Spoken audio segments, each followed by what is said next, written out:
উনি আমাকে বলছেন যে নূর ভাই, আমি দুই চোখই তো অন্ধ, আমি স্বপ্ন আর বাস্তবতা এই দুটার মধ্যে কোনো পার্থক্য করতে পারি না।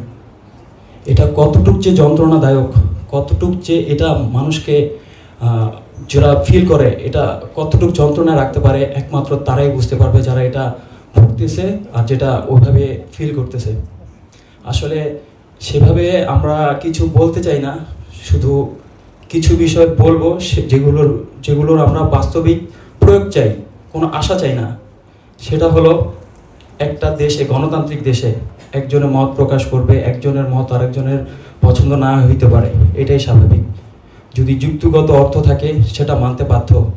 আজকে আমার বিষয় যদি কারো খারাপ লাগে, কারো ভালো লাগে, দুইটা পক্ষই থাকবে, কিন্তু এর কারণে হতাহত করতে হবে, রাবার বুলেট ছড়তে হবে, সাউন্ড গ্রেনেড মারতে হবে। আজকে এই পরিস্থিতির জন্য দায়ভার কাকে দিব? আজকে আমি অন্তত আমার এক চোখ, আমার এনপিএল, আমি চোখে দেখতে পারবো না। আমার যদি আরেকটা চোখ শেষ হয়ে যায়, তখন আমার পরিস্থিতিটা কি হবে? আমি বর্তমানে আমার এই কষ্ট আমার প্যারেন্টসকেও বলতে পারি না। আমার আম্মা আমাকে জিজ্ঞেস করে যে বাবা কেমন আছো। আমার আম্মা জানে না যে আমার এক চোখ এনপিএল, আমার এক চোখ 95% ড্যামেজ রেটিনার। আমার আম্মাকে আমি কি বলবো যে আম্মা আমি দেখতে পাই না? এই কথাটা আমি আমার আম্মাকে বলতে পারবো?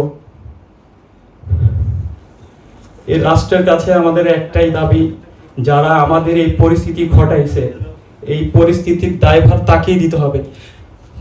যে সে কেন আমাদের সাথে এরকম ঘটাইলো? এই প্রশাসন কি, ওনাদের শিক্ষাগত যোগ্যতা কি, এটা ওনারা শিক্ষার সংজ্ঞা কি জানে না? শিক্ষা তো সেটাই, আচরণের কাঙ্ক্ষিত পরিবর্তন। তো শিক্ষা যদি আচরণের কাঙ্ক্ষিত পরিবর্তন হয়ে থাকে, তারা কোন মর্মে তার সন্তানের প্রতি গুলি করলো? তারা আমাদের কি সন্তান বলে সম্বোধন করে না?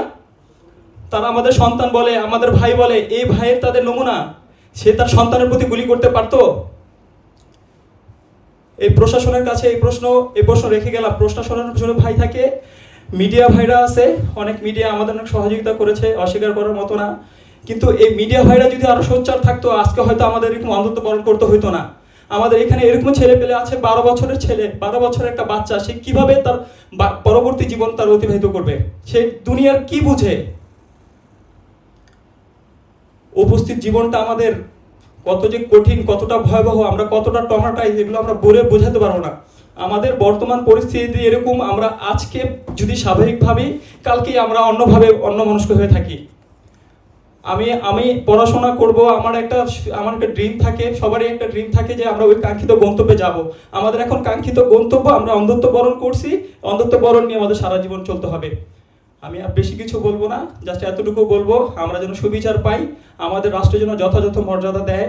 আমরা কিছু প্রাপ্তির জন্য যুদ্ধে যে নেই, আমরা চিন্তাই করছিলাম যে আমরা মৃত্যুবরণ হয় মৃত্যু, নয় স্বাধীনতা।